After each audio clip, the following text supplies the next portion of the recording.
मन बनाना मस्जिद जो अल्लाह ताला के लिए मस्जिद बनाता है,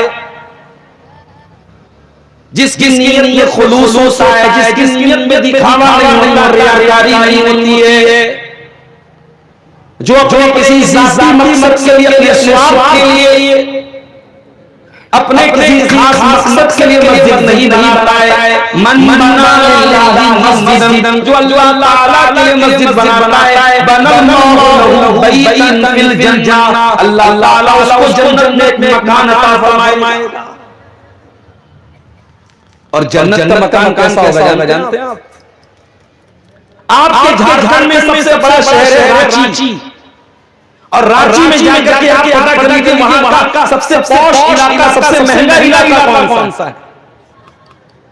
उस महंगे इलाके में आप अगर घर बनाना चाहे, बंगला बनाना चाहे, तो आम आदमी के बस की बात नहीं, वहां तो करोड़ों में बात। कलकत्ता में मैं गया एक जगह, तो वहां देखा कि बड़ा बहुत ऊंचा एक होटल बना है, और ऊपर जाकर के वो होटल की दो बिल्डिंगें आपस में एक दूसरे से जो है मिलाई गई हैं। उसने मुझे बताया कि शाहरुख खान का ये जो है होटल है, उसका बंगला है, उसने खरीदा है। अरबपति आदमी है भाई। कलकत्ता के किसी पॉश एरिया में बॉलीवुड का एक हीरो एक्टर जिसके पास अरबों की दौलत है, वो कलकत्ता में खरीद रहा है, वहां आम आदमी के बस की बात तो नहीं। हिंदुस्तान के तमाम बड़े-बड़े शहरों में जो सबसे कीमती जगहें हैं, और उन कीमती जगहों पर अरबों के जो बंगले मिलते हैं, जन्नत के सामने दुनिया के, हिंदुस्तान के, दुनिया के सबसे कीमती इलाका में बने हुए ये बंगले जन्नत के मकान की बराबरी नहीं कर सकते। अल्लाह के प्यारे हदीस सल्लल्लाहु अलैहि वसल्लम फरमाते हैं, लमौज़िउ सौतिन फिल जन्नति खैरुम मिन दुनिया व मा फीहा। जन्नत में कोड़ा रखने की जगह, एक कोड़ा कितना बड़ा होता है, शायद एक का होता होगा। अल्लाह के नबी फरमाते हैं कि जन्नत में एक कोड़ा रखने की जगह, यानी एक स्क्वायर फीट का एरिया दुनिया की तमाम नेमतों से बेहतर है। दुनिया में जितनी नेमतें आती हैं, दुनिया में जितनी जगह आती हैं, उन सारी जगहों की वैल्यू एक तरफ है, और जन्नत में एक स्क्वायर फीट एरिया की वैल्यू एक तरफ है।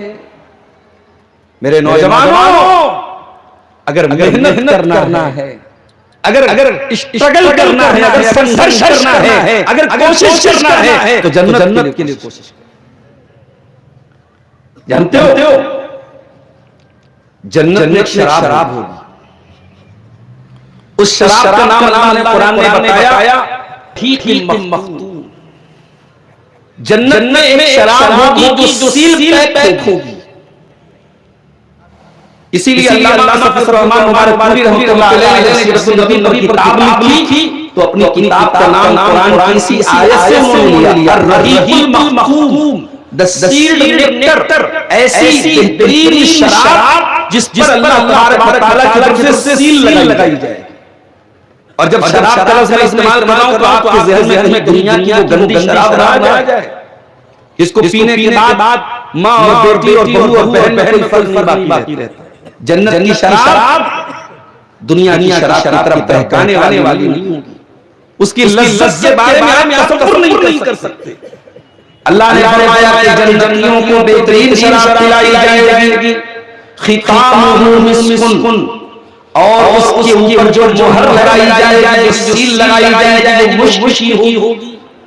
दुनिया की सबसे बेहतरीन खुशबू मानी जाती है मुश्क की खुशबू। और मुश्क के बारे में आप जाकर गूगल पे सर्च कीजिएगा, ये हिरन के नाक में से ये मुश्क बनाई जाती है, पैदा होती है। अल्लाह कह रहा है कि जन्नतियों को जो शराब पिलाई जाएगी, उसको सील किया जाएगा मुश्क से। ये एक मतलब इस आयत का ये भी बताया उलमा ने कि उसमें आखिरी जो टेस्ट मिलेगा, जो आखिरी घूंट इंसान पिएगा, उसमें मुश्क का फ्लेवर मिलेगा।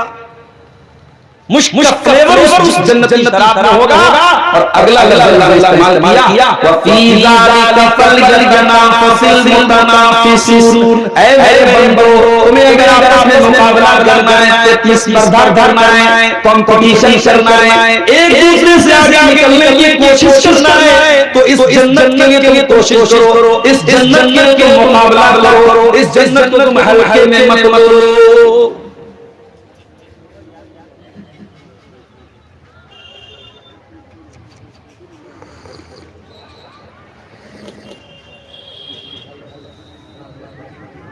ये आज मस्जिद की तामीर के लिए जलसा जो हो रहा है, ये आपको एक मौका दिया गया है, चांस दिया गया कि आप अपनी हैसियत के मुताबिक कोई 10,000 दे सकता है, कोई 10,000 दे, कोई 15,000 दे सकता है, 15,000 दे, कोई 50,000 दे सकता है, कोई 50,000 दे, कोई 50 रुपया दे सकता है। जिसकी जैसी हैसियत है वो दे। अल्लाह नीयत को जानता है। अगर आपकी नीयत अच्छी होगी, इंशाअल्लाह इस मस्जिद की तामीर में जो आपका योगदान है, जो आपका दान है, जो आपका चंदा है, उसके बदले में इंशाअल्लाह अल्लाह ताला जन्नत में आपको एक बेहतरीन महल फरमाएगा। हम दुआ करते हैं रब्बुल आलमीन से, जिन भाइयों ने आज इस मस्जिद की तामीर में हिस्सा लिया है, अल्लाह उनके चंदों को, उनके दान को अल्लाह कबूल फरमाए। और जिन लोगों ने अभी तक हिस्सा नहीं लिया है, अल्लाह ताला भी आगे बढ़ करके इस कार्य खैर में, इस नेकी के काम में अल्लाह ताला उनको भी हिस्सा लेने की तौफीक फरमाए। आमीन। मेरे भाइयों, खुतबे मसनूना के बाद मैंने कुरान की 2 आयतें आपके सामने पढ़ी। पहली आयत सूरह बकरा की है, कुरान के तीसरे पारे की आयत। और आपकी जानकारी के लिए बता दूं कि this is the last verse revealed on the prophet सल्लल्लाहु अलैहि वसल्लम। अल्लाह के रसूल के ऊपर उतरने वाली कुरान की आखिरी आयत, अंतिम आयत यही है सूरह बकरा की। इस आयत के उतरने के बाद अल्लाह के नबी 7 दिन या 8 दिन तक हयात थे, उसके बाद उनका इंतकाल। अब ये गौर करने वाली बात है कि अल्लाह के रसूल पर जो अंतिम आयत, आखिरी आयत जो है, उसमें हमें क्या संदेश दिया गया है, क्या पैगाम दिया गया है, ये गौर करने वाली। वत्तक़ू यौमन तुरजऊन फीही इलल्लाह। ऐ मेरे बंदो, डरो उस दिन से जिस दिन मरने के बाद अपने रब के पास लौटाए जाओगे। वत्तक़ू यौमन तुरजऊन फीही इलल्लाह। उस दिन से जब तुम अल्लाह के पास लौटाए जाओगे। तुम ये ना समझना कि मरने के बाद तुम्हारा काम खत्म हो जाएगा, तुम मिट्टी में दफन कर दिए जाओगे, कहानी खत्म हो जाएगी। नहीं, मरने के बाद क़यामत का दिन आएगा। वही दिन आएगा जिस दिन तुम पांचों टाइम की नमाज में बार-बार उसका नाम लेते हो, अल्हम्दुलिल्लाह रब्बिल आलमीन अर्रहमानिर रहीम मालिक यौमिद्दीन। तमाम तारीफ़ें उस अल्लाह के लिए हैं जो सारी कायनात को पैदा करने वाला है, जो बड़ा मेहरबान है, वाला है, मालिक यौमिद्दीन। और जो क़यामत के दिन का मालिक है, जो बदले के दिन का मालिक है, जो हिसाब के दिन का मालिक है। मेरे बंदों, डरो दिन से, वत्तक़ू यौमन तुरजऊन फीही इलल्लाह। डरो उस दिन से जिस दिन तुम अल्लाह की तरफ लौटाए जाओगे। सुम्मा तुवफ़्फ़ा कुल्लु नफ्सिन मा कसबत। और उस दिन हर इंसान को उसके अमल का पूरा बदला दिया जाएगा। तुमने दुनिया में जो भी काम किया है, अच्छा काम किया है या बुरा किया है, क़यामत के दिन तुमको तुम्हारे अमल का पूरा बदला दिया जाएगा। सुम्मा तुवफ़्फ़ा कुल्लु नफ्सिन मा कसबत व हुम ला युज़लमून। और किसी के साथ कोई अन्याय नहीं होगा, किसी के साथ कोई जुल्म नहीं होगा। अल्लाह अदालत में आपकी एक एक्टिविटी का बदला दिया जाए। फमन यअमल मिस्काल ज़र्रतिन खैरन यरा। एक ज़र्रा बराबर भी तुमने कोई नेकी की, अल्लाह की तरफ देख लो। वमन यअमल मिस्काल ज़र्रतिन शर्रन यरा। एक जरा बराबर तुमने कोई गुनाह किया है, अल्लाह यहाँ तुम अपने सामने देख लो। तुम ये कभी न समझना, तुम्हें रात को लाइट बंद करके बंद कमरे में दुनिया से छुपा करके कोई पाप किया है, अल्लाह से छुपा लोगे। जब तुम अल्लाह के सामने पेश किए जाओगे, तुम्हारा कोई सीक्रेट नहीं रहेगा, कोई रहस्य नहीं रहेगा, कोई राज नहीं रहेगा। अल्लाह तुम्हारी तमाम सीक्रेट चीजों को ओपन कर देगा।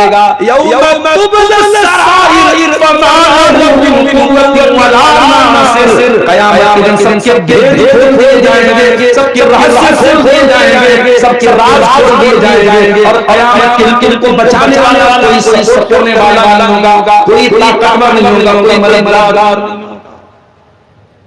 उस दिन से डरो मेरे बंदो। सूरह बकरा की आयत में अल्लाह ताला ने हमें उस दिन से डरने का हुक्म दिया है।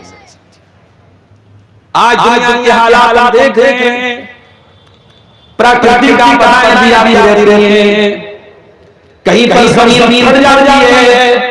इसी देश में बादलों के फटने की घटनाएं भी हो जाती हैं, जमीन फटने की घटनाएं भी होती हैं, हजारों लोगों के मरने के वाक़यात देखते हैं, कहीं भूकंप की खबरें भी हम सुनते रहते हैं, कहीं सैलाब के जरिए लोग जान जाए। हम कुदरत की इन तमाम आफतों को देखने के बावजूद मेरे प्यारे भाइयों, हम कुरान की आयतों पर गौर नहीं करते।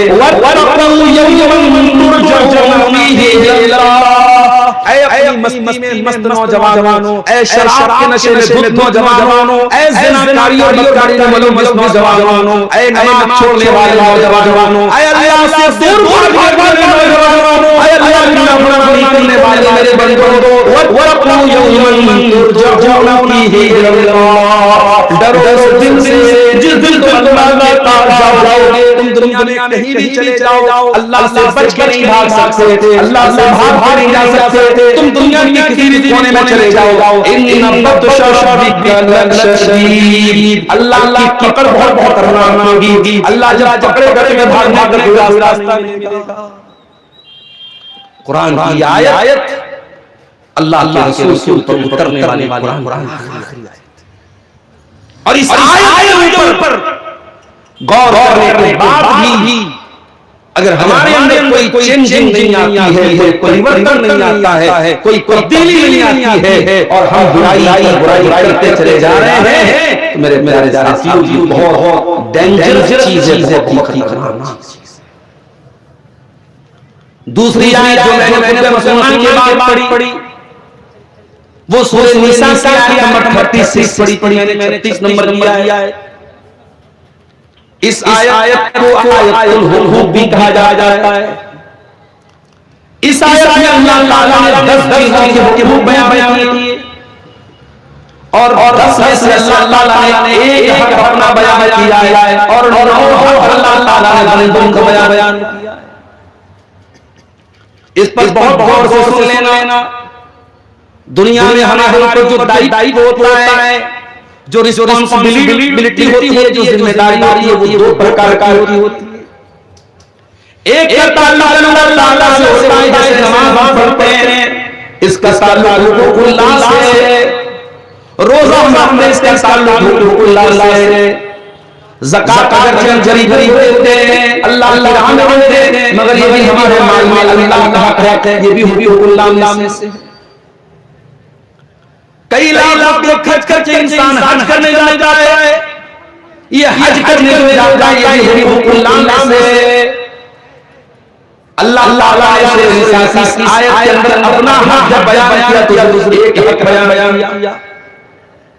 लेकिन जब हुकूकुल इबाद पर नंबर आया, जब बंदों के ताल्लुक से बात आई, तो अल्लाह ताला ने 2 हुकूक बयान किए। पता ही चला कि इस्लाम में हुकूकुल्लाह के साथ हुकूकुल इबाद की भी बहुत अहमियत है। आपके ऊपर जो बंदों का हक है, आप अगर औलाद आपके माँ बाप का जो हक आपके ऊपर है, आप भाई का जो हक आपके ऊपर है, आप पड़ोसी का जो हक आपके ऊपर है, आप रिश्तेदारों का हक जो आपके ऊपर है, आपने किसी से लेन देन किया है और किसी का हक आपके जिम्मे वाजिब है, या आपने किसी की ज़बान से तकलीफ पहुंचा दी है, किसी को गाली दे दी है, किसी की ग़ीबत कर दी है, किसी की चुगली कर दी है, किसी का माल आपने ले लिया है, ये तमाम चीजें हुकूक लिबास से ताल्लुक़ रखती हैं। और मेरे प्यारे भाइयों, हुकूकुल्लाह का मामला भी बहुत खतरनाक है, मगर हुकूक लिबास का मामला इतना खतरनाक है। हम लाख बार हम अल्लाह से माफी मांग ले, हुकूक लिबास तब माफ नहीं होगा जब तक हम बंदों का हक को अदा नहीं कर देंगे। अगर आपके ऊपर किसी का हक है, आप जब तक वो हक अदा नहीं कर देंगे, अल्लाह ताला माफी मांगने वाली। सवाल ये पैदा होता है, हमने किसी को बुरा कह दिया, किसी को गाली दे दी, किसी की इज्जत पर हमला कर दिया, अब ये तो वापस लेने वाली चीज नहीं, क्या करेंगे? अब हम तौबा करना चाहते हैं। उसका तरीका ये है कि आपको सामने वाले से जाके माफी मांगनी पड़ेगी। आज तो हम गलती करने के बाद भी माफी मांगने को तैयार नहीं है, क्योंकि हमारी बहुत बड़ी नाक है और नाक बचाने के चक्कर में अपने ईमान को खतरे में डाल देते हैं। मेरे प्यारे भाइयों, अगर अपनी नाक कटवाने के बाद अगर आपको जन्नत मिल जाए तो ऐसी नाक के बहुत फायदे नाक नहीं है। ओ लोग नाक के चक्कर में न पड़ो, ईगो के चक्कर में न पड़ो, अपने आप को बड़ा बनने के चक्कर में न पड़ो। इस दुनिया में सबसे पहले अगर किसी ने ईगो से काम लिया था, किसी ने अपने आप को दूसरों से बेहतर करार दिया था, सबसे पहले इब्लीस था। सबसे पहले इब्लीस ने ईगो से काम लिया।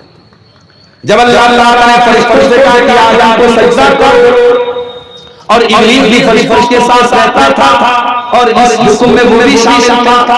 इब्लीस ने आदम को सजदा नहीं किया। अल्लाह ने पूछा कि तूने सजदा क्यों नहीं किया? क़ाल अना खैरुम मिन्हु खलक़तनी मिन नार व खलक़तहु मिन तीन। ऐ Allah, I am better than him, मैं आदम से बेहतर हूं, मैं आदम से उत्तम हूं, मैं आदम से अच्छा हूं। तूने मुझे आग से पैदा किया और आदम मिट्टी से पैदा किया।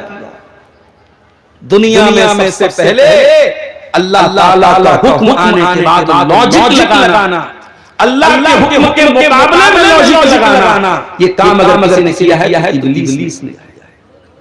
मेरा जुमला नोट लो जमात वालों, इस्लाम लॉजिक से मना नहीं करता है, इस्लाम दिमाग को यूज करने से मना नहीं करता है, लेकिन हाँ आपको शरीयत के खिलाफ लॉजिक लगाना है, शरीयत पर अमल के लॉजिक लगाना है। आप नमाज पढ़ते हैं, आप नमाज पढ़िए और दिमाग लगाइए कि नमाज में क्या बेनिफिट। आप नमाज ना पढ़ के कहिए कि नमाज से हमें क्या फायदा है, ऐसे लॉजिक इब्लीस वाली लॉजिक। यहाँ जावेद डिबेट थी मुफ्ती शमाइल साहब की, उसमें इस बात की आई है लॉजिक से, ठीक है वो एक अलग फॉर्म था। मुफ्ती साहब ने अच्छा जवाब दिया डिबेट में, जाहिर है वहां कुरान और हदीस से बात नहीं करना, तो लॉजिक से बात की, लेकिन मुसलमान होने की हैसियत से अगर हम और आप आपस में अगर बात करेंगे तो ये बात याद रखिए कि एक मुसलमान को लॉजिक की बेस पर इस्लाम के किसी हुक्म को नजरअंदाज करने की इजाजत है। सर्दी के मौसम में जनवरी की पहली तारीख में मेरे पैर में मोजा पहना हुआ है, चाहे ये चमड़े का मोजा हो जिसको आगे में पहनते हैं, चाहे ये कॉटन का मोजा हो या ऊन का मोजा हो जिसको आगे में जोरबैन पहनते हैं, कोई भी मोजा पहने हुए हो, अगर वजू करके मोजा पहना हुआ है तो 24 घंटे तक एक दिन और एक रात उस मोजे को पहने आप मोजे से मसा कर सकते हैं। अगर आप अपने घर में मुकीम हैं, अगर आप सफर में चले गए, कलकत्ता चले गए, दिल्ली चले गए, आप अपने घर से इतनी दूर चले गए जो सफर की कैटेगरी में आता है, तो सफर में आप मोजा पहने 3 दिन तक और 3 रात उसी मोजे पर मसा करते हैं। शर्त यह है कि मोजे को उतारा हो और मोजे को वजू करके पहना हो। सवाल ये पैदा होता है कि हमने मोजे पर मसा किया, लेकिन मोजा जब हम पहनते हैं तो आपने गौर किया होगा मोजे का जो नीचे का हिस्सा होता है वो सबसे ज्यादा गंदा होता है, उसी पे सबसे ज्यादा धूल लगती है। तो अगर मसाह का मकसद गंदगी दूर करना है तो गंदगी तो नीचे लगी है भाई, हम नीचे का पहले हिस्सा साफ करना चाहिए। मगर नहीं, हम मोजा जब मोजे पर मसाह करते हैं तो ऊपर के हिस्से पर मसाह करते हैं। इसीलिए हज़रत अली कहते हैं लौ कान दीन बिर्राई, अगर दीन की बुनियाद राय पर होती, अकल पर होती तो मोजे का ऊपर का हिस्सा ये मसाह करने के लायक होता, बल्कि नीचे का हिस्सा ये ज्यादा मसाह के लायक होता। दीन की बुनियाद लॉजिक पर नहीं है, दीन पर अमल करने के बाद आपको लॉजिक लगाना है। दीन के मुकाबले में आपको लॉजिक लगाना है। इब्लीस ने लॉजिक लगाई, अल्लाह के हुक्म के मुकाबले में लॉजिक। अल्लाह ने कहा सजदा कर, इब्लीस लॉजिक लगा, नहीं मैं नहीं कर सकता, आई एम बेटर देन हिम, मैं आदम से बेहतर हूं। क्यों? लॉजिक क्या है? अल्लाह ने आग से पैदा हुआ हूं, आग कहीं जलाओगे आग हमेशा ऊपर की तरफ जाएगी, और मिट्टी को कहीं गिराओगे मिट्टी नीचे जाएगी। अल्लाह मिट्टी और आग बराबर नहीं हो सकते। जब मैं आदम से बेहतर मैं आदम को सजदा किया। ओ लोगों, ये इब्लीस का तरीका है कि अपने आप को दूसरों से बेहतर समझा जाए, अपनी झूठी नाम बचाने के लिए झगड़े किए जाए, लड़ाई की जाए। आओ मेरे प्यारे भाई, अल्लाह की नबी की हदीस आपको सुनाने जा रहा हूं, जरा कान के साथ के पर्दे खोल के इस हदीस को सुनना, और हो सके तो इस हदीस पर अमल कर लेना। अगर इस हदीस पर अमल कर लोगे मेरे प्यारे भाइयों, मैं गारंटी देता हूं आपके 99% झगड़े खत्म हो जाएंगे, आपके खानदान के झगड़े खत्म हो जाएंगे, आपके गांव के झगड़े खत्म हो जाएंगे, आपकी मस्जिद के झगड़े खत्म हो जाएंगे, आपके मदरसे के झगड़े खत्म हो जाएंगे। क्या फरमाया अल्लाह के रसूल ने? अना ज़ईमुन बिबैइन फी रबदिल जन्ना लिमन तरकल लिगाह व इन काना मुहिब्बन। मैं जन्नत के किनारे एक मकान की गारंटी दे रहा हूं उस इंसान को जो झगड़ा छोड़ दे, हक पर होने के बावजूद उसको मालूम है कि मैं सही हूं, सामने वाला गलत है, लेकिन अगर मैंने जाके बात खत्म नहीं की, अगर मैंने अपनी बात नहीं करी तो झगड़ा और चला जाएगा। अल्लाह के नबी फरमाते हैं तुम हर हो, तुम सही हो, तुम खरे तुम उचित हो, लेकिन सामने वाले से जाके झगड़ा खत्म कर दो तो मैं तो गारंटी देता हूं अना ज़ईमुन बिबैइन फी रबदिल जन्ना, मैं जन्नत के किनारे को एक मकान की गारंटी देता हूं। आज हम तैयार हैं मेरे प्यारे साथी, आज झूठी नाक और झूठी शान और झूठी ईगो के चक्कर में भाई में झगड़ा चल रहा है, पड़ोसी में झगड़ा चल रहा है, और कोई किसी से बात करने को तैयार नहीं है, कोई किसी को माफ करने को तैयार नहीं है। आइए जरा निशान की सांस के ऊपर गौर करें।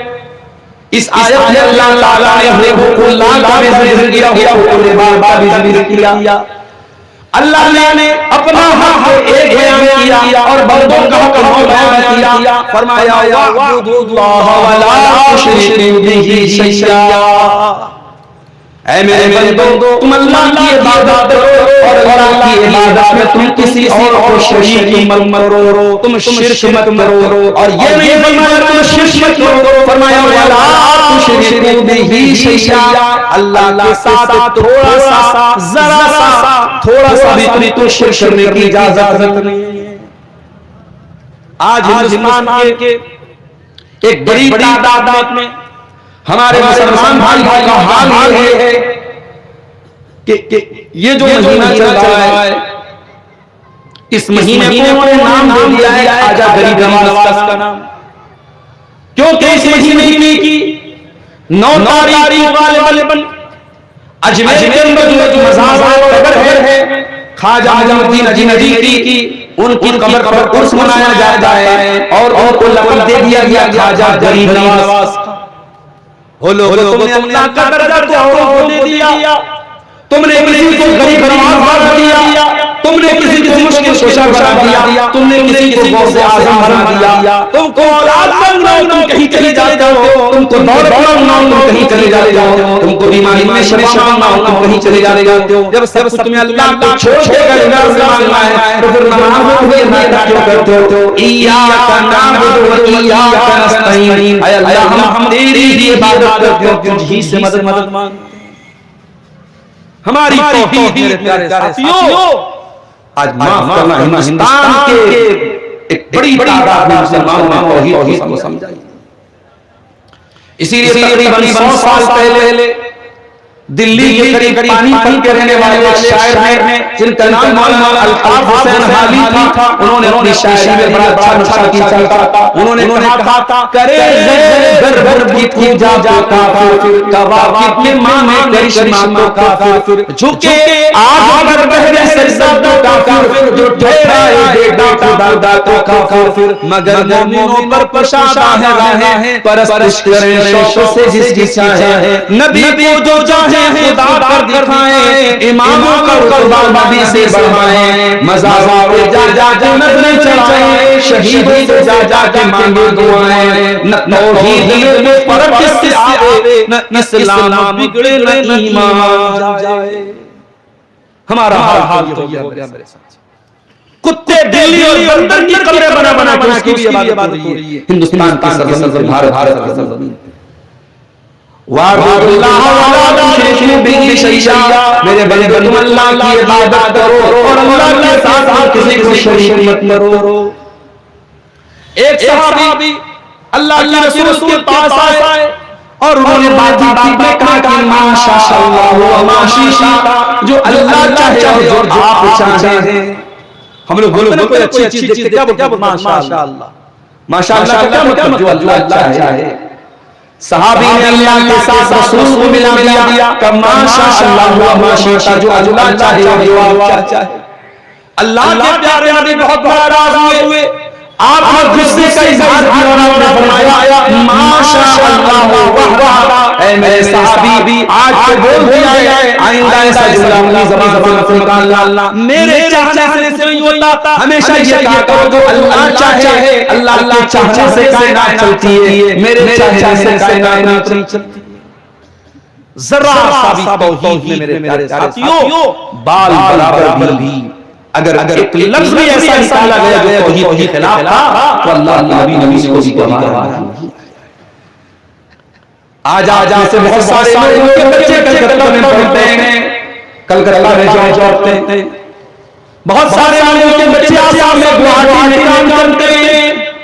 बहुत सारे लोग बच्चे पढ़ाने के लिए दिल्ली यूपी में भेजते हैं। मैं बड़े बच्चे से बात करना चाहता हूँ। ओ लोगों, ठीक है, आप शेरशाहबादी कौन से आपका ताल्लुक है? आप कुरान हदीस पे चलने वाली कौन से आपका ताल्लुक है? आप अहले हदीस से आपका ताल्लुक है। लेकिन अगर आपका बच्चा दिल्ली में पढ़ रहा है, कलकत्ता में पढ़ रहा है, यूपी में पढ़ रहा है, आसाम में पढ़ रहा है, तो अपने बच्चों के ईमान और अकीदे की चिंता किया करो। अगर आपको इस बात की फिक्र है कि मेरा बच्चा कितना रहा है, पढ़ाई ठीक से कर रहा है कि नहीं कर रहा है, मेरा बच्चा जॉब कर रहा है कि नहीं कर रहा है, अगर आपको अपने बच्चों की कमाई की फिक्र है, अपने बच्चों की जॉब की फिक्र है, अपने बच्चों की पढ़ाई की फिक्र है, तो मेरे प्यारे साथियों उससे सही ज्यादा बढ़ करके आप अपने बच्चों के ईमान की उनको ही फिक्र चाहिए।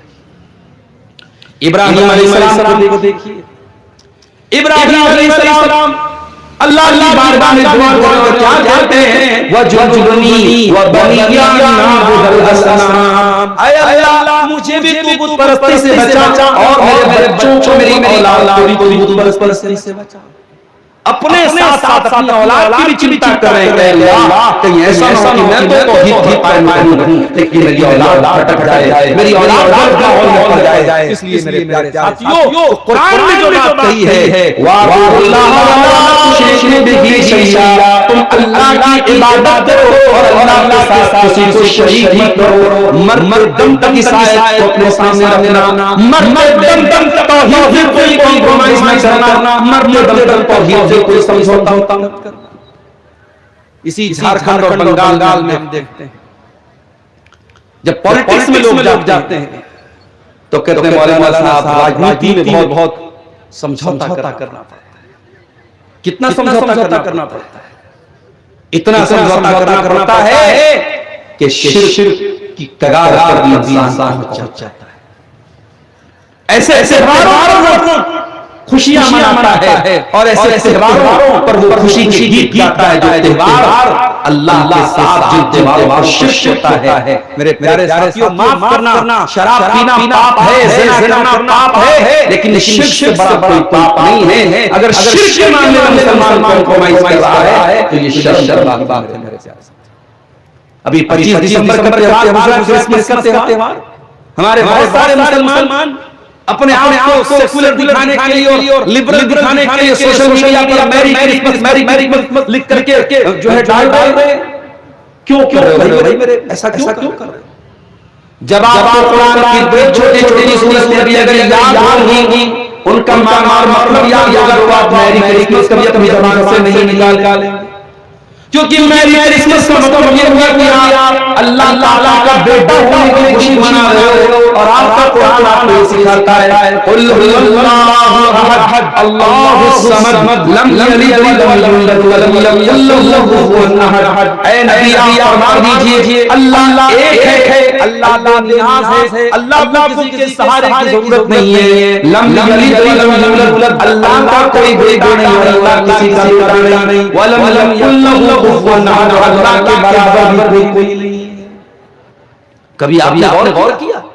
हम लोग फजर की नमाज में जाते हैं तो सुन्नत में हम कौन सी सूरत से पढ़ते हैं? सूरह इखलास और सूरह काफिरून।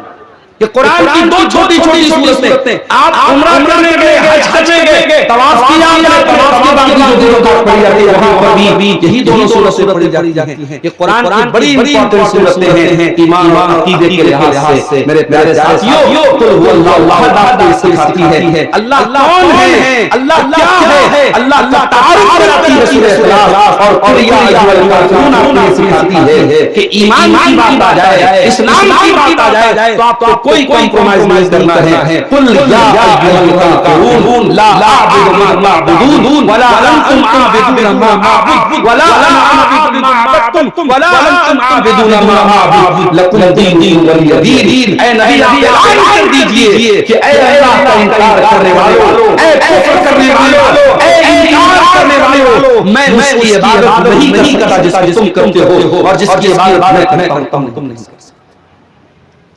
तो शिर्क से अल्लाह ताला ने मना किया है मेरे साथियों।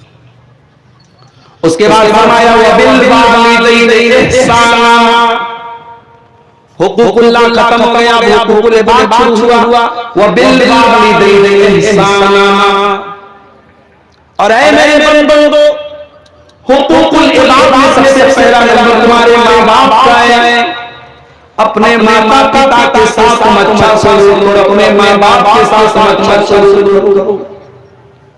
हमें से बहुत सारे लोग अपनी माँ के साथ बहुत अच्छा सलूक करते हैं, अपने बाप के साथ बहुत अच्छा सलूक करते हैं, मगर माफ करना मेरे भाइयों, माँ बाप हमारी बड़ी सेवा करते हैं, जिस भाव के साथ करते हैं, जिस जज्बे के साथ करते हैं, हम कभी भी अपने माँ बाप की सेवा उस जज्बे के साथ नहीं कर सकते। बच्चा अच्छा है, बच्चे ने पखाना कर दिया, माँ उसको खिला के साफ कर रही है, माँ मुस्कुरा के साफ कर रही है, माँ कर के साफ कर रही है, माँ के चेहरे पर एक बार भी नागवारी का एहसास नहीं है। और वही माँ जब बुरी हो जाए और बेटे को माँ की गंदगी साफ करना पड़े, बेटा साफ कर देगा मगर बेटे के चेहरे पर मुस्कुराहट नहीं होगी, बेटा करेगा मगर दिल से नहीं कर पाएगा। मेरे प्यारे साथियों, ये फर्क होता है माँ बाप और औलाद। आप जिंदगी भर माँ बाप की सेवा करते रहिए, आप उनके एहसान का बदला नहीं चुका सकते मेरे साथ। इसीलिए अल्लाह ताला ने सूरह लुक़मान में फरमाया ववस्सैनल इंसाना बिवालिदैहि हमलतहु वहन अला वहनिन व फिसालुहु फी आमैन। ऐ इंसान, तेरी मां ने तुझे 9 महीने अपने पेट में रखा और 2 साल तक तुझको दूध पिलाया, अपनी मां की कुर्बानी को तू कैसे भूल सकता है? न मां की कुर्बानी को भूलो मेरे भाई, बाप की कुर्बानी। बाप भी बाप होता है, दुनिया में कोई किसी की तरफ नहीं चाहता है, दोस्त की तरफ से जल जाता है, दोस्त बीच की तरक्की देख कर एक बार उसके दिल में ख्याल आ जाता है कि तरक्की न करे, मगर दुनिया में एक हस्ती ऐसी है जो अपनी औलाद के बारे में चाहती है कि मेरा बेटा मुझसे भी आगे निकल जाए। वो बाप होता है मेरे प्यारे साथियों। जब तक बाप जिंदा है बाप की कदर कर लो। जब बाप नहीं रहेगा तुम्हें अंदाजा होगा बहुत सारा बोझ था जो बाप अपने सर से लेके चलता था और तुमको बाप ने उस बोझ से तुमको दूर करके रखा था। वबिल वालिदैन साना, अपने माँ-बाप के साथ अच्छा सलूक। आज हमने बहुत सारे लोग समाज वालों के बहुत अच्छे हैं, पूरे गांव में सबसे बहुत अच्छे से बात करते हैं, मगर माँ बाप के साथ ढंग से बात नहीं करते हैं। मदर्स डे मनाते हैं, मदर्स डे आता है तो व्हाट्सएप पर स्टेटस लगाते हैं, माँ का ये दर्जा है। फादर्स डे आता है तो बाप का दर्जा हमको बताते हैं। ओ मदर्स डे मनाने वालों, ओ फादर्स डे मनाने वालों, इस्लाम में मदर्स डे और फादर्स डे की कोई हैसियत नहीं है। इस्लाम कहता है इम्मा यबलुगन्ना इंदकल किबरा अहदुहुमा औ किलाहुमा फला तकुल लहुमा उफ़्फ़िन वला तनहरहुमा। जब तुम्हारे माँ-बाप में से कोई एक बूढ़ा हो जाए या दोनों बूढ़े हो जाए और तुमको बुढ़ापे में मिल जाए तो खबरदार उनको उफ़ भी न कहना, उनसे अदब से बात करना, डांट करके बात मत। आज बड़े बड़े शहरों में ओल्ड एज होम बनाए जा रहे हैं और बूढ़े माँ बाप को ले जाकर के वहां लोग छोड़ के चले जाते हैं कि हमारे घर में इसमें हैसियत नहीं है, ये घर में हमारे रहेगा, हमारे घर की सुंदरता खत्म हो जाएगी। लोग अपने घर में जो है अपने बूढ़े माँ बाप को अपनी तैयार नहीं है। कुरान कहता है तुम्हारे माँ बाप बूढ़े हो जाए तो तुम भी नहीं कहना। अरे जब इंसान बूढ़ा हो जाता है कुरान कहता है वमन नुअम्मिरहु फिल खल्क़ि, इंसान बुढ़ापे में अपने बचपन की तरफ लौट जाता है। जैसे बचपन में इंसान हर चीज की जिद करने लगता है, चिड़चिड़ा होता है, वैसे बुढ़ापे में मेरे माँ बाप चिड़चिड़े हो जाते हैं। वो लोग जब तुम्हारे माँ बाप बूढ़े हो जाए अपना बचपन याद कर लेना। तुमने अपने बचपन में उनको बहुत बहुत किया, बहुत परेशान किया, तुम्हारे माँ बाप भी कभी बुरा न माना, अपने बूढ़े माँ बाप की बातों का बुरा न मानना। कुरान कहता है वकुल्लहुमा करीमा, अपने माँ बाप से अदब के साथ बात करो। वक़्फ़िज़ लहुमा जनाह ज़ुल्लि मिनर रहमा, और अपने माँ बाप के सामने आजिज़ी के साथ रहा करो, नरमी के साथ रहा करो, मोहब्बत के साथ रहा करो। तुम सुप्रीम कोर्ट के जज भी बन जाओगे, तुम डॉक्टर भी बन जाओगे, तुम इंजीनियर भी बन जाओगे। जब माँ की बात जाना तो इंजीनियर बन के न जाना, वकील बन के न जाना, जज बन के न जाना, प्राइम मिनिस्टर बन के न जाना, चीफ मिनिस्टर बन के न जाना, माँ के पास जाना तो बेटा बन के जाना, बाप के पास जाना तो बेटा बन के जाना। वक़्फ़िज़ लहुमा जनाह ज़ुल्लि मिनर रहमा, अपने माँ बाप के सामने अपने आप को बिछा देना, अपने आप को डाउन टू अर्थ कर लेना, अपने आप को छोटा कर लेना। वक़ुल रब्बिरहम्हुमा कमा रब्बयानी सग़ीरा, और ये दुआ पढ़ते रहना कि ऐ मेरे परवरदिगार मेरे माँ बाप रहम फरमा, उन्होंने मुझको पाला था। ये दुआ कौन याद करेगा? ये मदरसे में जो बच्चा पढ़ेगा वो दुआ याद करेगा।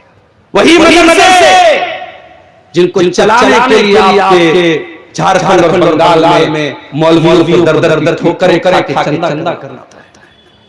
आप सवाल उठाते हैं कि आप मदरसे 4-4 महीने क्यों बंद रहते हैं साल में? ये मदरसे न बंद रहे हैं, ये अपने बच्चों की खुराक के लिए धान इकट्ठा न करें, ये रमजान में आपने शुक्र पड़े चंदे इकट्ठा न करें तो ये मदरसे नहीं चलेंगे मेरे प्यारे साथी। और मुझे बात कहने की इजाजत दीजिए। मैं बहुत पुराने से 2009 से आपके बिहार और झारखंड की सरजमीन प्यार, उधर सीमांचल के एरिया में देख रहा हूं और इधर आपका जो संथाल परगना का एरिया है और जो ये आपका साहेबगंज और ये आपका पाकुड़ का जो इलाका है इधर भी देख रहा हूं। आपके यहाँ कुछ कमियां हैं मेरे प्यारे साथियों, कमियों को दूर करने की। हफ्ते में जुमा की नमाज होती है, उस जुमा की नमाज का अपना महत्व देते हैं, जरा अपने हाथ रखते हैं। कभी इस इलाके में जब जुमा पढ़ाने में गया 12 बजे 12 बजे जुमा का शुरू हो रहा है, मैं मस्जिद में पहुंच गया, टाइम से मिंबर में चढ़ गया, खुतबा शुरू किया, मस्जिद में भी एक शख्स नहीं आई। जब नमाज खड़ी होने का टाइम आया 12:30 बजे, पौने 1 बजे जब जमात खड़ी होने का टाइम आया, तब धीरे धीरे लोग अंगड़ाई लेते हुए अपने घरों से निकले, साहब चलो जुमा पढ़ लिया जाए। ये आपकी नजर में जुमा की वैल्यू? 90% आपकी मस्जिदों में जुमा का कोई सिस्टम नहीं है, न ढंग खतीब है जो तकरीर की तैयारी करके एक अच्छे मौजू पर बयान करे, और न मस्जिदों में आपने लेडीज का इंतजाम करके जलसों में आपने सख्ती कर दी, मनीहारी हाजी काने न लगे, मेला न लगे, ताकि जलसे में बेहयाई ना हो, बेपर्दगी ना हो। बहुत अच्छी बात है, मैं सपोर्ट में हूं आपके, मगर इससे काम नहीं चलेगा मेरे साथ। आपकी जवान लड़कियों को बहकाने और भटकाने के लिए आपके घर में मोबाइल मौजूद है, इंस्टाग्राम मौजूद है, स्नैपचैट मौजूद है। आपकी लड़कियां आज जिना में पड़ रही हैं, आपकी लड़कियां आज गैरों के साथ ताल्लुकात बढ़ा रही हैं, आज मुसलमान मुद्दत हो रही हैं। आपके पास उनको रोकने के लिए क्या सिस्टम है? तकरीर कर देने से मसला नहीं हल हो जाएगा मेरे साथ। मैं अल्लाह गवाह बना के कहता हूं, अगर आप सिर्फ अपनी मस्जिद में जुमा के खुतबे का निजाम सही करना, मगर मसला यह है कि निजाम सही कैसे होगा?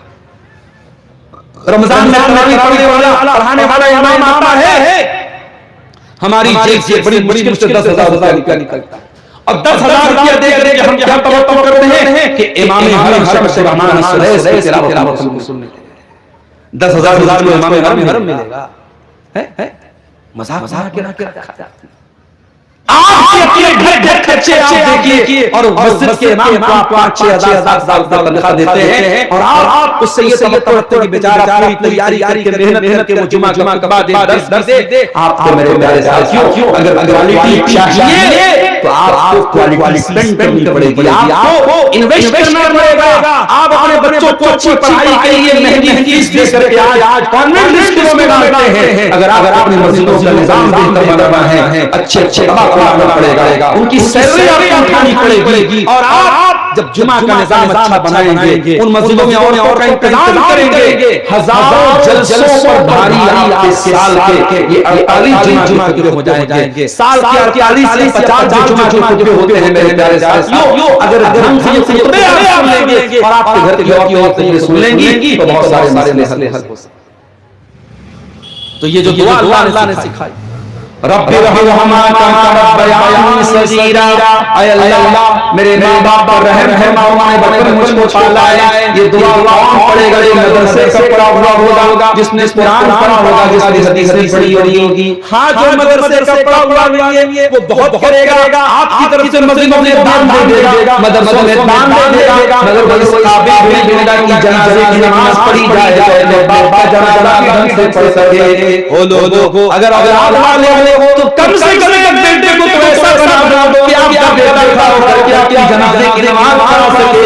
हमने तो ऐसे भी जनाजे देखे हैं, बाप का इंतकाल हो गया, 5 बेटे हैं, 5 बेटे, और हर बेटा आलिम दीन है, और हर बेटा इस लायक है कि अपने बाप का जनाजा पढ़ा सकता है। हमने ऐसे खुशनसीब के जनाजे भी देखे, और हमने ऐसे बदनसीब के जनाजे भी देखे कि बाप मर गया और कोई बेटा इस काबिल नहीं है कि बाप का जनाजा खड़ा होकर पढ़ सके, जिसको जनाजे की नमाज का तरीका आता हो, जिसको जनाजे की नमाज की दुआएं हो, कोई एक बेटा भी इस काबिल नहीं है। मेरे प्यारे भाइयों, अल्लाह वालिदैन के हक में दुआ को सिखा रहा है कि अपने वालिदैन के हक में दुआ किया करो, रब्बी रहमहुमा कमा रब्बयानी सगीरा, ऐ अल्लाह मेरे वालिदैन पर रहम फरमा, जिस तरीके से उन्होंने बचपन में पाला है। तो हुक्म ले बात पहला किसका है? वालिदैन। दूसरा हक किसका है? वबिज़िल कुर्बा, और अपने रिश्तेदारों के साथ अच्छा सलूक करो। तुम दुनिया में पैदा हुए तो अकेले नहीं आए, कोई तुम्हारा बाप भी है, तुम्हारा चाचा भी है, तुम्हारा दादा भी है, तुम्हारा नाना भी है, कोई तुम्हारा मामा भी है, तुम्हारी खाला भी है, तुम्हारी बुआ भी है। इन रिश्ते के बीच में पैदा हुए हो। कुरान कहता है सूरह निसा में अल्लाह फरमाता है कि ऐ मेरे बंदो, उस अल्लाह से वास्ते में सवाल करते हो, वल अरहाम, रिश्तों को तोड़ने से डरो, रिश्तों को मत तोड़ो, रिश्तों को तोड़ने डरो। अगर रिश्तों को तोड़ोगे अल्लाह तुमको तोड़ेगा, अगर रिश्तों को काटोगे अल्लाह तुमको काटेगा। अल्लाह के नबी फरमाते हैं बुखारी की रिवायत है, लम्मा खलक़ल्लाहु खल्क़ा, जब अल्लाह ताला ने कायनात को पैदा किया तो रिश्ता खड़ा हो गया, कामत रहीम रिश्ता खड़ा हो गया, व अखरत बिहब्बिर रहमान, और रहमान के दामन में जाकर के पनाह ले लिया, और रिश्ते में जाकर के अल्लाह से कहा हाज़ा ममा अरीदी, ऐ अल्लाह दुनिया में जो रिश्ता तोड़ेगा, ऐ अल्लाह जो रिश्ता जिसका रिश्ता तोड़ा जाएगा, ऐ अल्लाह वो यही आकर तेरी पनाह लेगा, ऐ अल्लाह मैं भी तेरी पनाह ले रहा हूं। फिर अल्लाह रिश्ते से कहेगा अमा तरज़ीना अन असिला वसलत बामन पता कि ऐ रिश्ता क्या तू इस बात पर खुश नहीं है कि जो तुझको जोड़ेगा मैं उसको जोड़ूंगा, जो तुझको काटेगा मैं उसको काटूंगा। जो रिश्ते को जोड़ेगा अल्लाह उसको जोड़ेगा, जो रिश्ते को काटेगा अल्लाह उसको काटेगा। अगर अल्लाह ने दौलत दिया, दान देते हो अल्लाह की राह में, ज़कात निकालते हो अल्लाह करोड़ों में, तो पहले खानदान पे नजर डालो, अपने रिश्तेदारों पे नजर डालो, पूरे गांव पूरे इलाके को ज़कात बाद में बांटना, पहले अपने रिश्तेदारों में कौन ज़कात का कहा रहता है उसको ज़कात दो मेरे प्यारे साथी। अल्लाह के प्यारे नबी फरमाते हैं अस्सदक़तु अला रहीम, अपने रिश्तेदार को अगर सदका दोगे, ज़कात दोगे तो डबल सवाब मिलेगा, तुमको सदका का भी सवाब मिलेगा, तुमको ज़कात का भी सवाब मिलेगा, और वो रिश्तेदार के साथ सिला रहमी करने का, रिश्ता निभाने का भी सवाब मिलेगा। और ये भी सुन लो, रिश्तेदारों को जब आप देंगे, उनकी मदद करेंगे तो अल्लाह ताला आपके माल में और बरकत देगा।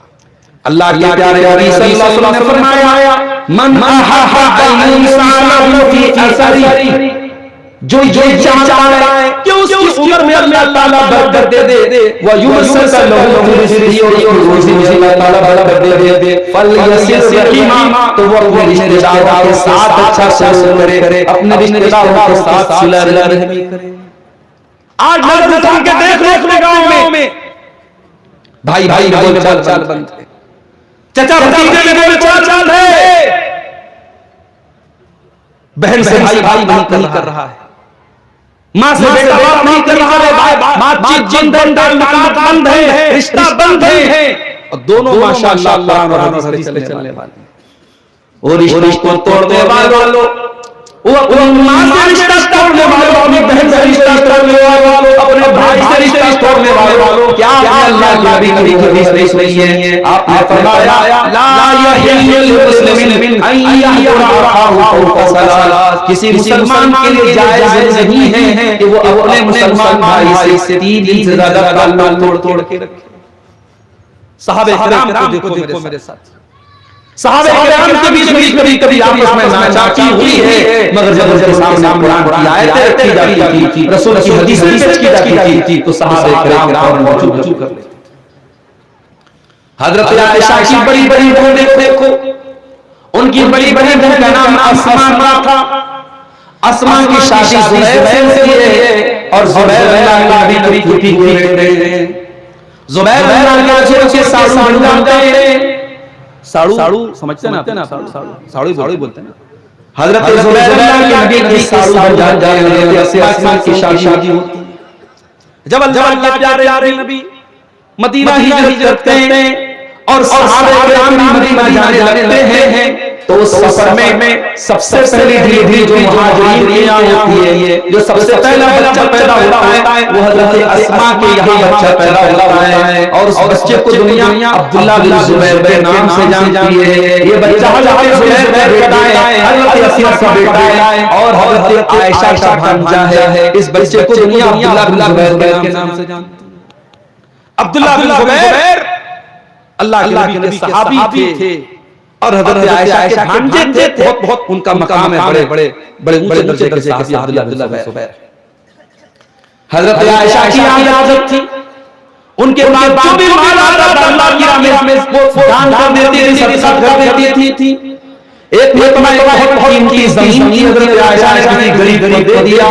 हजरत अब्दुल्लाह बिन ज़ुबैर को बुरा लगा, उनको ये बात पसंद नहीं आई। उन्होंने बड़े गुस्से में कहा कि मैं आयशा को अपनी खाला को ये काम नहीं करने दूंगा। वो जमीन जो उन्होंने फला को गिफ्ट की है, मैं अपनी खाला को जरूर मना करूंगा, जरूर दूंगा।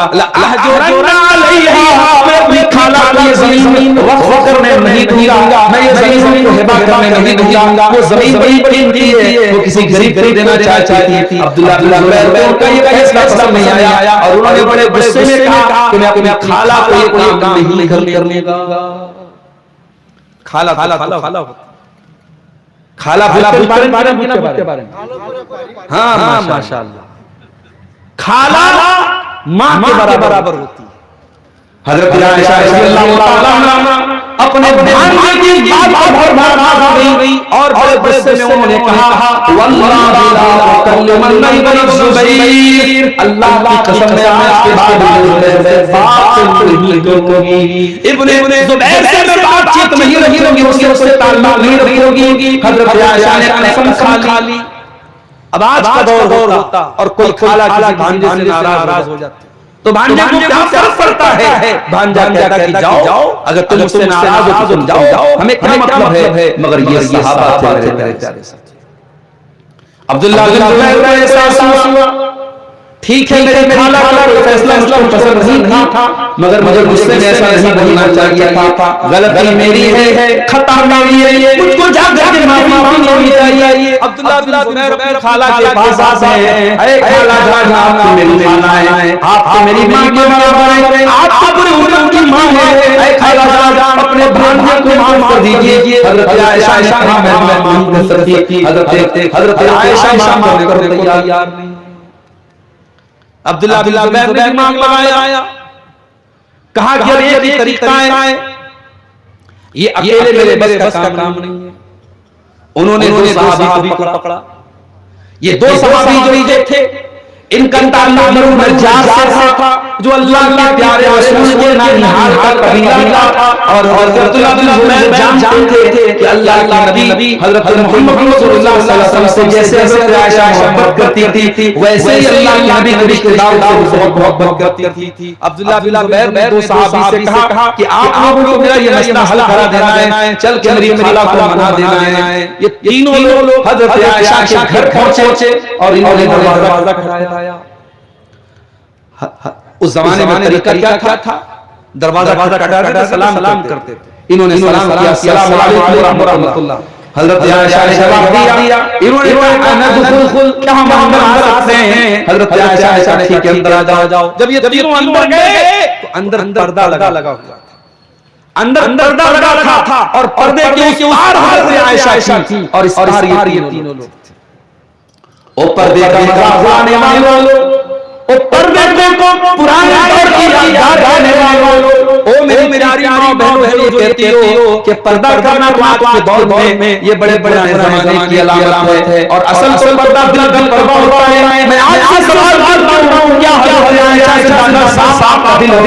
क्या नबी के सहाबा से ज्यादा साफ का दिल है? मेरे प्यारे भाइयों, अगर नबी के सहाबा को ये दिया जा रहा है, वइजा सअलतुहुन्ना मताअन फसलुहुन्ना मिन वराइ हिजाब, जब तुम्हें नबी की बीवियों से कोई सामान मांगना हो तो पर्दे की आड़ में से मांगो। मेरे प्यारे भाइयों, नबी की बीवियों से बढ़कर पाक साफ हो सकता है और नबी के सहाबा से ज्यादा साफ दिल का हो सकता है। लिहाजा जब को पर्दा करने का हुक्म है तो आज के दौर की औरतों को भी पर्दे करने पड़ेगा। हजरत आयशा अंदर है, पर्दे के उस पार है और इस पार ये तीनों लोग। जैसे ही ये तीनों लोग गए, हजरत अब्दुल्लाह बिन जुबैर अपनी खाला के पास गए और खाला के गले में लेके रोने लगे और कहने लगे खाला आपकी भांजे से गलती हो गई, माफ कर दीजिए, हूं तुम्हें आपका भांजा, आपकी बहन का बेटा हूं, आपके बेटे के बराबर हूं। ऐ खाला जान पाओ गलती हो गई, अपने भांजे को माफ कर दीजिए। हजरत अब्दुल्लाह बिन जुबैर माफी मांगते चले जा रहे। हजरत आयशा की आंखों से आंसू बहते चले जा रहे, वो भी रोती चली जा रही है और अब्दुल्लाह बिन जुबैर भी रोते चले जा रहे हैं। और उधर से वो साहबी कह रहे हैं, ऐ उम्मुल मोमिनीन, ऐ हजरत आयशा, ये आपका भांजा है, आपकी बहन का बेटा है, माफ कर दीजिए, इससे रिश्ता न तोड़िए, इससे बातचीत बंद न कीजिए। क्या आपने अल्लाह के रसूल से हदीस नहीं सुनी है? आपने फरमाया ला यहिल मुस्लिम किसी मुसलमान के लिए जायज नहीं है कि वो अपने मुसलमान भाई से 3 दिन से ज्यादा ताल्लुक तोड़ के रखे। अम्मा आयशा भांजे को आप माफ कर दीजिए।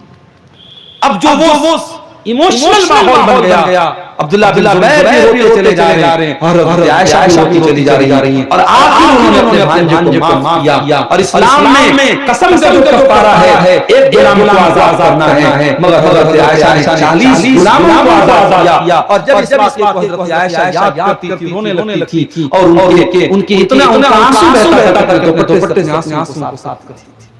मेरे प्यारे साथियों, रिश्तेदारों से बैर मत रखो, रिश्तेदारों से ताल्लुक मत रखो।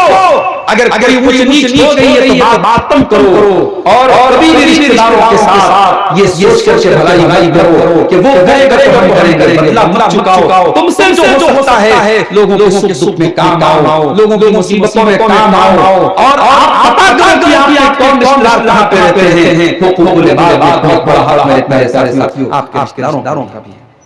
उसके बाद अल्लाह ने फरमाया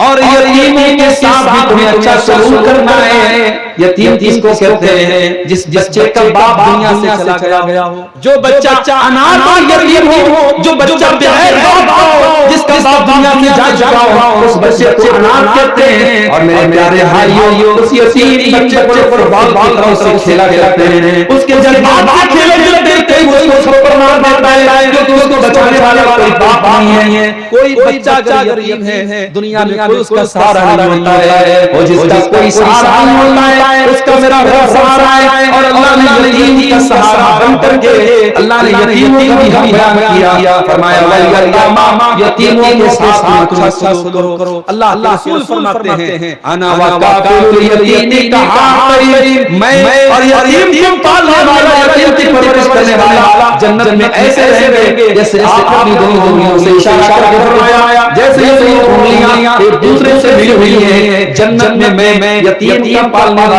मेरे साथ रहेगा। एक और सहाबी अल्लाह के नबी के पास आए और उन्होंने कहा कि अल्लाह के नबी, मुझे अपने दिल में बड़ी सख्ती महसूस होती है, मुझे दिल की सख्ती का इलाज बता दीजिए, दिल कठोर का इलाज बता दीजिए। अल्लाह के नबी ने फरमाया इमसा बिरअस यतीम, किसी यतीम के सर पे मोहब्बत से हाथ फेर दो। मेरे प्यारे साथियों, यतीम के साथ कभी नाइंसाफी मत करना, यतीम की तलफी मत करना। अगर आपका भाई मर जाए और आपके भतीजे यतीम हो जाए तो वहां ये कानून करने लगेगा तो मेरा भाई तो मेरे बाप की जिंदगी में मर गया, इसका कोई हक नहीं बनता है। उसने अपने यतीम भतीजों को देख करके अपने बच्चों को याद कर लेना और सोचना कि अगर तुम्हारे बच्चे यतीम हुए हो तो मैं कैसा रहता। अपने यतीम भतीजों के साथ कोई अन्याय मत देना, कोई नाइंसाफी मत होने देना मेरे साथियों। उसके बाद फरमाया वल मसाकीन, और मिस्कीन और गरीब के साथ भी तुम अच्छा सलूक करो। जो समाज में गरीब का है, कमजोर का है, उसको हकीर मत समझना। ठीक है, तुम्हारे पास दौलत है, तुम्हारे पास बंगला है, तुम्हारे पास गाड़ी है, इसका मतलब ये नहीं कि तुम्हें दूसरों को हकीर समझने का अधिकार है। इन्नमा तुज़ौना बिज़वाफ़ारि, तुम तो अगर रोजी मिल रही है, तुम्हारा घर चल रहा है, गरीब चल रहा है, इन गरीबों की बददुआ मत लेना, इन गरीबों की बददुआ खाना। फरमाया वल मसाकीन, मिस्कीनों के साथ, गरीबों के साथ तुम अच्छा सलूक करना। सर्दी का मौसम आ गया, हो सके रात को अंधेरे निकलना और किसी गरीब के जो सर्दी के मौसम में खा रहा है, जाकर के उसको कंबल दे देना, उससे नाम पूछना, उसका उम्र खींचना, उसकी मदद देना। शायद अल्लाह ताला तुम्हारी ये की पसंद आ जाए। अल्लाह कुरान में कहता है वयुतिना तामाला बिही मिस्किन व यतीम व असीरा। मेरे नेक बंदे यतीमों को खाना खिलाते हैं, मिस्कीनों को खाना खिलाते हैं और कैदियों को खाना खिलाते हैं। और जब खाना खिलाते हैं तो क्या कहते हैं? इन्नमा नुतिमुकुम लिवजहिल्लाह, हम तुम्हें अल्लाह ताला को राजी करने के लिए खाना खिला रहे हैं। ला नुरीदु मिनकुम जज़ाअन वला शुकूरा, हमें तुमसे कोई बदला नहीं चाहिए, हमें कोई खुशियां नहीं चाहिए। नेकी करो, नेकी कर उसका प्रचार मत करो मेरे साथियों। आप गरीबों की मदद कीजिए, गरीबों के साथ अच्छा कीजिए। उसके बाद फरमाया और तेरा वो रिश्तेदार जो करीबी रिश्तेदार भी है और पड़ोसी भी है, उस पड़ोसी के साथ अच्छा सलूक करो। वल जारी जुनूबी, और अगर कोई पड़ोसी है लेकिन रिश्तेदार नहीं है, उसके साथ भी तुम्हें अच्छा सलूक करना है। अगर पड़ोसी मुसलमान है तब भी अच्छा सलूक करना है, अगर पड़ोसी गैर मुस्लिम है तब भी अच्छा सलूक करना है। अगर आपका पड़ोसी अगर आपकी वजह से तकलीफ में है, आपकी वजह से दुख में है, अल्लाह के नबी ने फरमाया जिसका पड़ोसी उसी वजह से तकलीफ में हो वो ईमान वाला नहीं हो सकता, वो जन्नत में नहीं जा सकता। पड़ोसी का बड़ा हक है मेरे प्यारे साथी। और इस्लाम जब पड़ोसी की बात करता है तो इस्लाम में पड़ोसी का दायरा बहुत बड़ा है। इसे धर्म और कास्ट और जाति के आधार पे आप इसको महदूद नहीं कर सकते। आपका पड़ोसी किसी भी जाति का, किसी भी मजहब का हो, अपने पड़ोसी की सुख दुख में उसके काम। अगर आप घर में पेट भर के खाना खा रहे हो और पड़ोसी आपका भूखा मर रहा है, आप अल्लाह जवाब नहीं दे पाएंगे मेरे साथ। इसलिए अल्लाह के प्यारे नबी फरमाते हैं माज़ा जिब्रील यूसी बिल जार, मुझे हज़रत जिब्रील अलैहिस्सलाम ने पड़ोसी के बारे में इतनी वसीयत की हत्ता ज़नंतु अन्नहु सययुतुहु कि मैं यहां समझने लगा कि कहीं पड़ोसी की वारिस बन जाए, कहीं पड़ोसी को भी वरासत का हिस्सा न मिल जाए। इतना ज़्यादा हज़रत जिब्रील ने उसको वसीयत किया है पड़ोसी के बारे में। उसके बाद फरमाया साहिबिल जंजम भी, तुम सफर में जा रहे हो, तुम्हारे सफर में जो तुम्हारा सफर है, जो तुम्हारा ट्रैवलर पैसेंजर है, जो तुम्हारे बगल वाली सीट पर बैठा हुआ बस में फ्लाइट हो जाती है, उस यात्री के साथ, उस मुसाफिर के साथ अच्छा सलूक करो। और कुछ उलमा ने इस आयत में लिखा है कि अगर बस और जहाज और ट्रेन के साथ जो हमारे साथ सफर कर रहा है, अगर उसके साथ हमें अच्छा सलूक करना है, जो सारे जीवन में हमारे साथ सफर कर रही है, जो हमारी बीवी है, जो हमारी पत्नी है, जो हमारी वाइफ है, जो हमारी लाइफ पार्टनर है, जो हमारी जिंदगी की शरीक हयात हम सफर है, उसके साथ भी हमें अच्छा सलूक करना चाहिए। इसीलिए अल्लाह के नबी ने फरमाया खैरुकुम लिअहलिही, तुम में सबसे बेहतरीन इंसान वो है जो अपनी फैमिली के लिए अच्छा हो, अपने परिवार के लिए अच्छा हो, बीवी के लिए अच्छा हो। वाना खैरुकुम लिअहली, और मैं तुम्हें परिवार सबसे अच्छा हूं। तो उलमा ने लिखा कि हां वसाहिबिल जंब में बीवी भी शामिल है। उसके बाद फरमाया वबनी सबील, और कोई अगर परदेसी है, कोई परदेश करने वाला आपके शहर में आया है और उसको मदद की जरूरत है, उसको भूखा खाने की जरूरत है, उसको सहारे की जरूरत है, उस मेहमान को, उस परदेसी का भी ख्याल करना है। उसके बाद फरमाया मलकत ऐमानुकुम, और गुलाम और के साथ भी तुम्हें अच्छा सलूक करना है। अगर तुम्हारे घर काम करने वाला नौकर चाकर है, कोई गुलाम है, तो उस गुलाम के साथ तुम्हें अत्याचार नहीं करना है, उसके साथ तुम्हें जुल्म नहीं करना है। हजरत अबू ज़र ग़िफ़ारी रज़ियल्लाहु ताला अन्हु ने अपने गुलाम को बुरा भला कह दिया, उसकी मां का नाम लेके उसको कुछ बुरा भला कह दिया। अल्लाह के नबी बड़ी गुस्से में कहते हैं कि अबू ज़र तुम्हारे अंदर दौरे जाहिलियत की आदत हमारे नबी पाई जा रही है। ऐ अबू ज़र खबरदार, आज के बाद ये काम मत करना, ये जो तुम्हारे नौकर चाकर हैं ये भी तुम्हारे भाई हैं, बस अल्लाह ताला ने तुम्हारे मातहत बनाया है, जो तुम खाओ इनको भी खिलाओ, जो तुम पहनो इनको भी पहनाओ, और इनके ताकत से ज्यादा ऊपर बोझ डालो। गुलामों का भी ख्याल रखा इस्लाम, नौकरों का भी ख्याल रखा। बल्कि नबी अकरम सल्लल्लाहु अलैहि वसल्लम के इंतकाल पहले जो दो बातों की वसीयत थी, उसमें एक बात थी अस्सलातु वस्सलामु, ओ लोगों नमाज की पाबंदी करना और अपने गुलामों का ख्याल करना, अपनी लड़कियों का ख्याल करना, अपने गुलामों के साथ नाइंसाफी न करना, उनके साथ जुल्म मत करना।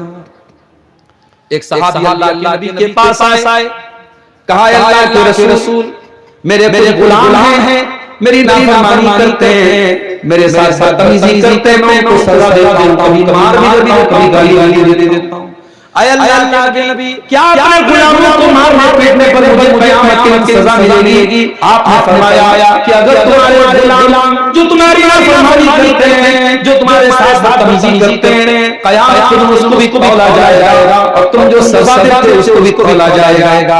अगर उनकी नाफरमानी ज़्यादा है, उनकी बदतमीजी ज़्यादा है और तुम्हारी सजा कम है, तो ये तुम्हारे लिए अच्छी बात है, तुम्हारी नेकियां बढ़ जाएंगी, तुम्हारे गुनाह कम हो जाएंगे। लेकिन अगर इसका उल्टा है और तुम्हारी सजा ज्यादा है और उनकी नाफरमानी कम है, तो फिर ये तुम्हारे लिए मुसीबत बन जाएगी, तुम्हारी नेकियां कम हो जाएंगी और उनके गुनाह तुम्हारे ऊपर लाद दिए जाएंगे। सहाबी ने सुना, ज़ारो रोने लगे, एक कोने में जाकर रोने लगे, अल्लाह के नबी मैं क्या कहूं, मैं मेरे गुलाम थे, मैंने सजा दे दिया, अब आप इतनी खतरनाक बात कर रहे हैं, मैं क्या करूं? आपने कुरान की आयत सुना दी, ऐ मेरे सहाबी, ऐ मेरे सहाबी, क्या तूने कुरान की आयत नहीं पढ़ी है? व नज़ल मवाज़ीन अल-क़िस्त लियौमिल क़ियामा, हम क़यामत के दिन इंसाफ का तरफ रखेंगे। व इन काना मिस्काला हब्बतिन मिन खर्दलिन अतैना बिहा, एक राई के दाने के बराबर भी अगर कोई चीज होगी हम सामने ले आएंगे। व कफ़ा बिना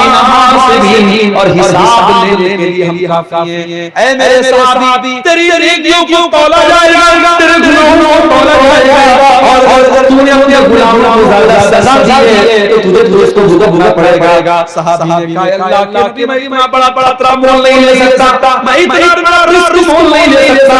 अल्लाह के नबी, मैं आओ गवाह बना के कहता हूं, इन्नी उश्हिदुकुम अला अन्नहु हराम। अल्लाह के नबी, मैं आपको गवाह बना के कहता हूं, मैं अपने सारे के सारे गुलामों को आजाद कर रहा हूं, मैं गुलामों को आजाद कर रहा हूं। मैं इतना बड़ा रिस्क नहीं ले सकता, मैं इतना बड़ा खतरा नहीं ले सकता, मैं नातौल को सजा नहीं दे सकता। अब मेरे पास एक ही चारा है, मैं सारे के सारे गुलामों को आजाद कर रहा हूं। इस्लाम ने गुलामों का भी हक बताया है, और ये 9 हक बताने के बाद अब अल्लाह 10वीं बात क्या कहता है? इन्नल्लाहा ला युहिब्बु मन काना मुख्तालन फखूरा। अल्लाह ताला किसी तकब्बुर करने वाले, किसी अहंकार करने वाले, किसी गुरूर करने वाले, किसी घमंड करने वाले पसंद नहीं करता है। पता ये चला कि कुल इबादत खयाल ही इंसान रखेगा जिसके अंदर अहंकार नहीं होगा, और जो अहंकारी होगा, घमंडी होगा, वो कभी भी हुकुल इबादत खयाल नहीं करेगा। इसलिए मेरे प्यारे साथियों, अगर अल्लाह के यहाँ कामयाब होना है तो हुकुल इबादत का ख्याल करो, कोशिश करो कि तुम्हारी ज़बान से किसी को तकलीफ न पहुंचे, तुम्हारे हाथ से किसी को तकलीफ न पहुंचे, और अगर पहुंची है तो दुनिया में माफी मांग लो, दुनिया में बात खत्म कर दो, वरना क़यामत की सजा बहुत सख्त होगी। अल्लाह के प्यारे फरमाते हैं, तुमने दुनिया में अगर किसी का हक नहीं लिया है तो क़यामत के दिन तुम देना पड़ेगा।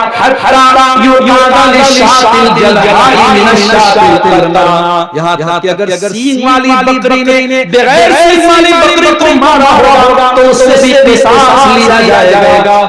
लोगों, आज हम हुकुल इबादत के मामले में बड़ी लापरवाही के साथ जिंदगी गुजार रहे हैं। खबरदार खबरदार, हुकुल इबादत के मामले में अल्लाह से डरो मेरे प्यारे साथियों। अल्लाह की राह में जो इंसान शहीद हो जाए उसका कितना बड़ा मकाम है। अल्लाह की राह में शहीद होने वाले का कितना बड़ा मकाम है। लेकिन अल्लाह के नबी फरमाते हैं, युग़फ़रु लिश्शहीदी कुल्लु ज़ंबिन इल्ला अद-दईन, कि जो अल्लाह की राह में शहीद हो जाएगा उसके सारे के सारे गुनाह माफ हो जाएंगे, मगर कर्जा माफ नहीं होगा। उसने दुनिया में कर्जा लिया है, कर्जा माफ नहीं होगा जब तक कर्जा अदा नहीं हो जाएगा। इसलिए इस्लाम ये कहता है कि जब कोई इंतकाल कर जाए, जब मैयत हो जाए, तो पहला काम क्या करना है, हमें कफन का इंतजाम करना है, और कफन का इंतजाम करने का दूसरा काम क्या करना है, मैयत के ऊपर जो कर्जा है वो कर्जा अदा करना है। और फिर तीसरा काम क्या है, मैयत अगर वसीयत की है और अपने पूरे माल के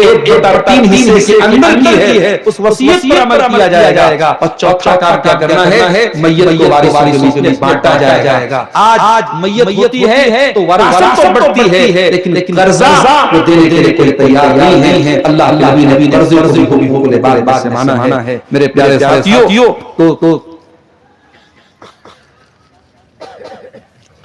ये एक दो सवाल आते हैं, जवाब के बाद खत्म करते हैं। क्या आई लव जीसस क्राइस्ट कह सकते हैं? देखिए, पहली बात तो ये जीसस क्राइस्ट जो ये नाम बोला जाता है, अब ये हजरत ईसा का सही नाम है भी कि हम नहीं जानते, क्योंकि हमारे कुरान में जो हजरत ईसा का नाम है वो ईसा आया है। इसलिए आप आई लव ईसा तो कह सकते हो, उसकी तो गुंजाइश है। आई लव जीसस क्राइस्ट कहना ये मुनासिब बात नहीं है। दूसरी बात है कि आप किस एंगल से बोल रहे हैं। एक एंगल से तो ईसाई बोलता है आई लव जीसस क्राइस्ट, वो किस एंगल से बोल रहा है? वो ये अकीदा रख रहा है कि ईसा सन ऑफ गॉड है।